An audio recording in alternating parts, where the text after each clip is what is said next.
Welcome to EduCasts, home of EduCasters. For the longest time, schools in the United States and really across the globe operated on a pretty narrow definition of what it meant to be smart. If you were good with words and numbers, you were golden. You were the kid who aced the standardized tests, sat still in your chair, and soaked up the lecture like a sponge. But if you were the kid who couldn't sit still, but could take apart a radio and put it back together blindfolded, or the one who could paint a masterpiece but struggled to diagram a sentence, you were often left out in the cold. You might have even been labeled as slow or difficult. Then, in 1983, a psychologist from Harvard named Howard Gardner came along and completely flipped the script. He published a book called Frames of Mind, The Theory of Multiple Intelligences, and honestly, it was a total game changer for education. Gardner argued that the traditional view of intelligence, usually measured by a single IQ score, was way too limited. He proposed that human beings aren't just smart in one way. We have a whole range of capabilities. We are going to unpack Gardner's theory, break down the different intelligences, and look at how this approach has reshaped American classrooms. We'll keep it real, avoiding the super dense academic jargon, and focus on what this actually looks like on the ground. We will also tackle the elephants in the room, the criticisms and the common mix-ups, especially the confusion between multiple intelligences and learning styles. The old way versus the new way. To really get why Gardner's work was such a breath of fresh air, you have to look at what came before it. For decades, the educational system was heavily biased toward two specific types of thinking: linguistic, words, and logical mathematical, numbers and reasoning. It was a one-size-fits-all model. If you fit the mold, you succeeded. If you didn't, you fell through the cracks. It was a cookie-cutter approach to teaching that assumed everyone's brain worked roughly the same way. Gardner stepped in and said, "Hold on a minute." He suggested that intelligence isn't a single entity that you have a lot of or a little of. Instead, he proposed that there are distinct types of intelligences that are relatively independent of one another. Just because someone isn't great at algebra doesn't mean they aren't intelligent. They might be a musical genius or have an uncanny ability to read people. This shifted the central question in education from "how smart are you?" to "how are you smart?" It sounds like a subtle difference, but in practice, it changes everything. It validates kids who had previously felt less than just because their strengths didn't show up on a bubble sheet. Gardner originally identified 7 intelligences, added an 8th later, and has flirted with a 9th.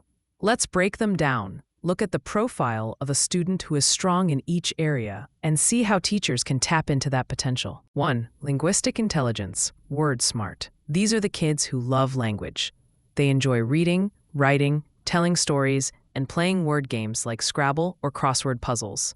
In the traditional classroom, these students usually do pretty well because so much of school is about listening to a teacher talk or reading a textbook. The student, they probably have a huge vocabulary, love debating, and can easily remember names, places, and dates. They might be the ones constantly passing notes or writing stories in the margins of their notebooks. In the classroom, teachers can engage these students by asking them to give speeches, write essays, participate in debates, or keep a journal. They thrive on spoken and written words. 2. Logical mathematical intelligence, number logic smart. These students think in concepts, patterns, and logical flows. They are the ones who ask a lot of why questions and want to understand the cause and effect of things. They love strategy games, puzzles, and obviously, math problems. The student. They are often methodical. They like to categorize information and figure out how things work. They might get frustrated if things don't make logical sense or if a rule is arbitrary. In the classroom, to reach these kids, teachers might use logic puzzles, science experiments, coding activities, or analogies to explain complex ideas. They need to see the logic behind the lesson. 3. Spatial intelligence, picture smart. This is the ability to visualize the world in 3D. These students are often artistic and have a great sense of direction. They can close their eyes and picture exactly how to fit a bunch of suitcases into the trunk of a car. They rely heavily on visual cues. The student. They love to draw, doodle, and design. They might be the kid who stares out the window, daydreaming, but they are actually visualizing a complex scene. They are good at reading maps and charts. In the classroom, show, don't just tell is the motto here. Videos, pictures, diagrams, and color-coded notes work wonders. Giving them a chance to draw a diagram to explain a history concept or build a model for a science project is right up their alley. 4. Bodily kinesthetic intelligence, body smart. These are the movers and shakers. They use their body to solve problems or create products. Think of athletes, dancers, surgeons, or mechanics. They have great control over their body movements and can handle objects skillfully. The student. They struggle to sit still for long periods. They might tap their pencil, wiggle in their chair, or need to pace around while thinking. They learn best by doing, not just hearing or seeing. In the classroom, hands-on learning is key. Lab experiments, acting out a scene from a book, skits, building models, or even using hand gestures to memorize facts help these students connect with the material. If you force them to just sit and listen for an hour, you've lost them. 5. Musical intelligence, music smart. It's not just about having a good singing voice. It's about being sensitive to rhythm, pitch, melody, and tone. These students might hear music in everything, the hum of the AC unit or the rhythm of someone walking down the hall. The student. They might be the ones humming under their breath while working. They can often remember a melody after hearing it just once. They might tap out rhythms on their desk, sometimes annoying the teacher, but it's how they process. In the classroom, turning lessons into songs or rhymes like the ABCs or the 50 States song is incredibly effective.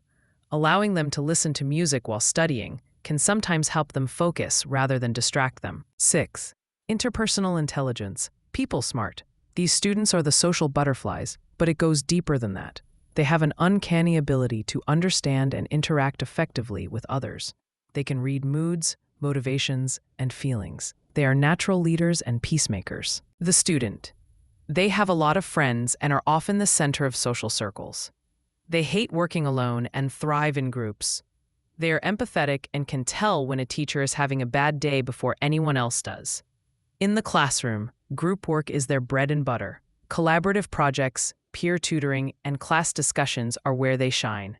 They learn best through interaction and bouncing ideas off others. 7. Interpersonal intelligence, self-smart. This is the flip side of interpersonal intelligence.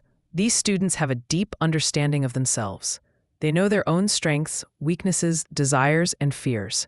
They are reflective and often introverted. The student. They might seem shy or quiet, but they have a rich inner life. They are self-motivated and prefer to work alone. They are often very aware of their own feelings and can regulate their emotions well. In the classroom, independent study, journaling, and setting personal goals are great strategies. They need time and space to process information internally before sharing it. They don't need a cheerleader. They need quiet time. 8. Naturalist intelligence, nature smart. This was the 8th intelligence Gardner added later on. It refers to the ability to identify and classify patterns in nature, rock formations, flora, and fauna. In our modern world, this also translates to being good at distinguishing between different types of cars, sneakers, or makeup brands. It's about categorization. The student. They love being outside. They might collect bugs, rocks, or leaves. They notice subtle changes in the environment that others miss. In the classroom, taking the class outside is a win. But indoors, sorting and classifying activities work well. Connecting lessons to the real world and the environment helps ground abstract concepts for them. The 9th, existential intelligence. Gardner has talked about a possible 9th intelligence, existential intelligence.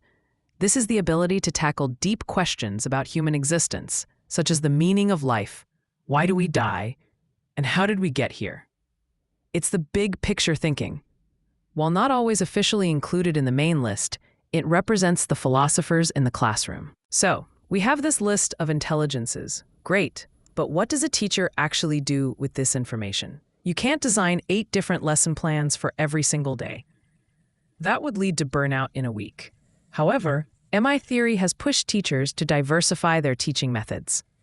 It's moved us away from the sage on the stage model, where the teacher stands at the front and talks, to a more dynamic classroom. One of the biggest buzzwords in American education is differentiation, and Thoery is a huge part of that. Differentiation just means tweaking your instruction to meet the needs of different students. A teacher might teach a history lesson about the Civil War by 1. Lecturing briefly, linguistic. 2. Showing a map of the battlefields, spatial.